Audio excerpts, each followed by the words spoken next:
তো ফাইনালি আঁকার পরীক্ষা হয়ে গেছে, তো ফিরছি আমরা টোটো করে। তো আমার মেয়ে বলল, মা আমাকে একটা চিপস কিনে দেবে তো? তো আমি বললাম ঠিক আছে, চিপস কিনে দেব। তো একটা দোকান দেখে দাঁড়াবো, তো দাঁড়িয়েছিলাম, চিপস কিনে নিয়েছি। আর এই দেখো টিনা ড্রেস চেঞ্জ করেনি, ওই ড্রেস পরেই চলে এসছে, বাড়ি গিয়ে চেঞ্জ করে নেবে বলে। তো এ দেখো কিনে দিয়েছি চিপস, আর বসে বসে খাচ্ছে। আর আমাকেও একটা দিয়েছিল। এই দেখো চারপাশটা দেখে দিয়ে এত সুন্দর সবুজ সবুজ গাছ, কত সুন্দর লাগছে বন্ধুরা না? তো আমার তো ব্যাপক লাগছে।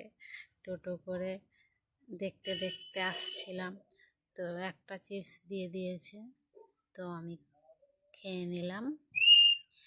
আর বাড়ি গিয়ে দেখা হবে। টাটা, বাই বাই বন্ধুরা।